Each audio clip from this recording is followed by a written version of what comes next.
Well, the best thing is we brought in a speed coach to work with him, and he's running now. He's finishing 1, 2, or 3 in all our conditioning or all the running that we do. And he's flying up and down the court. And he has a running hook, old school Mikan. And he shoots it, and I make him shoot it. He'll get the ball in an area, hook, shoot that hook, and he'll run into this flying hook, boop, and just beep, beep. And I laugh. I'm out there coaching, laughing, watching it. So, and he can really shoot, and he's a great kid. He's going to be a great teammate. He wants the challenge of this. It's all good stuff.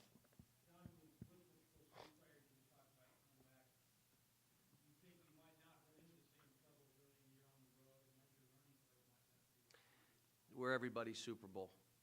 We'll have trouble every game we play, including home games against team that you think we should beat, because there'll be a guy make 4 threes, and I'll say, who is he? And they'll say, that's the first 4 threes he's made in his career. That's what happens to us. So every game we play is a Super Bowl, and that's why I don't make one game more important than the other. If you do, you put it back on your players. If it's about players first, you just say, hey, every game's important here. No game is more important than the other, and that's how we approach it. Oh, it's going to be really good. It's going to be really good. Especially Darius's weight is down, his body fat is down. He's running better. He's moving better. He really looks good.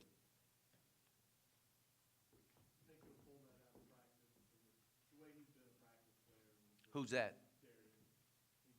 Well, he's a pretty good, he was MVP of the SEC tournament, so he's more than a practice player. He's not been consistent with it, but I think he knows this is his senior year. Let's bring it. Let's do it. I've also said it's unconventional, this team, because we probably have 6 or 7 starters. Who do you start? You got 6 or 7 guys. Now you look at who's the most consistent players, that's who starts. It doesn't mean the other 2 aren't playing, but it's hard to start guys who are less consistent than other players. So that means, well, who will you start? I don't know yet. I do know that they'll be the most consistent players on and off the court, guys that we know we can count on to start that game. And we'll go from there. So whether that's freshmen, whether it's the seniors, whether it's the sophomores, I don't know yet. You got the North Carolina game, obviously, on December 3rd. Can you talk a little bit about the amount of talent that could be on the floor for that game? It's going to be a good ball game. Plus, we beat them last year. They got everybody back. I mean, they've added shooting. They've added their point guard now. When we played them early in the last year, they were a different team. When we played them later, they were a much better team. But then again, so were we. So it ended up being a good game. How you're out when you go to speak or just out around town, how much do you hear about the national championship? Nothing. No one's. They're not. I mean, everybody wants. Are we the only school that wants to win a national title this year, and our fans? I mean, come on. I mean, I just don't get bogged down in it. I'm worried about my team look, if you followed us, even in a mean way, if you followed us over the years, you would know that the teams get better as the year goes on. And that's my whole goal. Now, if that's not good enough, it's the best we can do. If we're playing our best basketball at the end of the year, what if someone just happens to be playing better? What else? I mean, I'm disappointed, but I still have peace of mind that my team did the best they could. They're playing their best. Individual players are playing their best, and that's what we try to do. And if that turns into a banner, great. If it doesn't, next year, here we go. Let's do it again.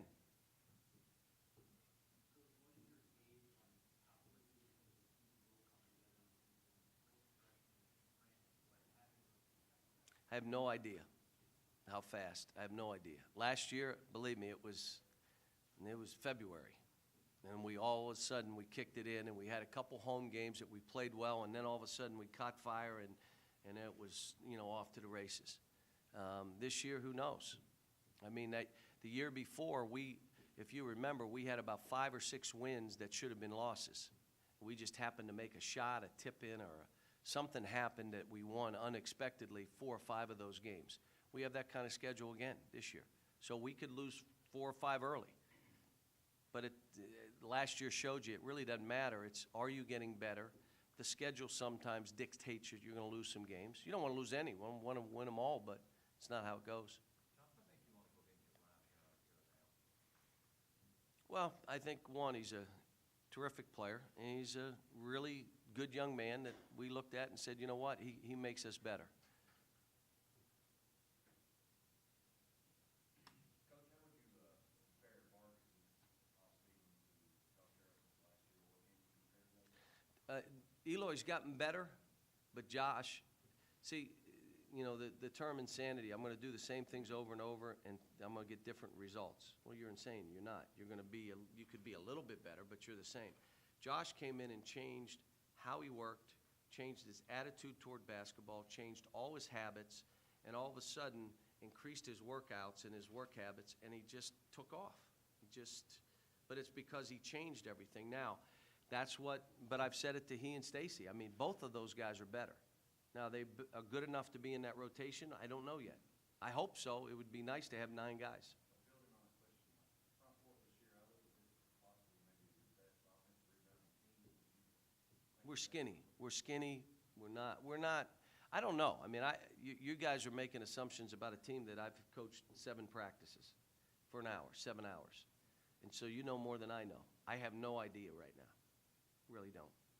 How much you have had that sort of physical presence the first 2 years here, and some of your better teams in Memphis. How do you compensate for maybe not having it? Well, it depends on how you want to play. How you want to play pick and rolls. How do you want to play post defense? You know, there's different things you can do. But I do know this, that length, ooh. When you have length, ooh. And speed and quickness, ooh. You have bulk and all that. Well, you have speed and quickness and length, and the other guy has bulk. You know, and it is basketball. There are officials out there. There's only so much you can do. So. Have you gotten a gauge from the new guys as to what they think about this whole scene? I mean, the whole fans, media. I mean, I guess nobody's ever prepared for it, but have you gotten a gauge for what they thought of it so far? I haven't spent any time with them on that. You know, I've been racing around doing stuff, so my time with them has been on the practice court or at my house on more of a laid-back situation where we haven't talked. But I think they're all excited and anxious. You know, we're going to go down and do a rehearsal for tonight. So they'll go down after, we're going to have a practice tonight, and then we'll do a rehearsal so they'll know, so they're comfortable in what they've got to do. You know, look, you come here, you got to want this. This is what you want. That's why you come to Kentucky. If you don't want this kind of stuff, you don't come here. You just don't. Cal, what would you say is the number one strength you see so far, and your number one concern? Well, my concern is we're very young again. We're going to have 4 freshmen and 2 sophomores in our top 6. So that makes us very young. What I like is our length and our athleticism. Coach, if we can get you to just step away from the team for a minute, talk about conference realignment, some of the stuff. You know what? I've done that for 6 months right now, so I'm just going to talk about my team, if that's okay. Four freshmen, 2 in our top 7. Sorry. See, that's why, hey, was it 560 tenths? How many tenths was it? Do you understand? That's what happens to me.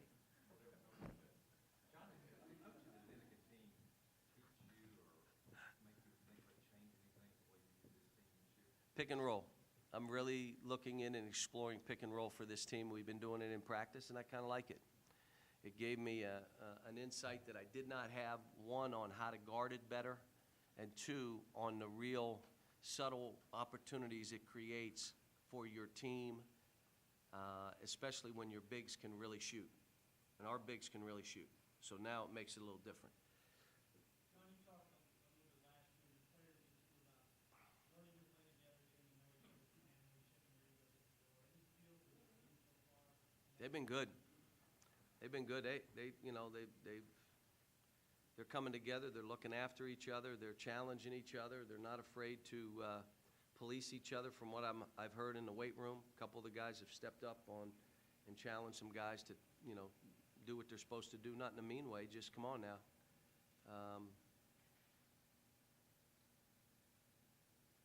Coach, talk about having another freshman point guard.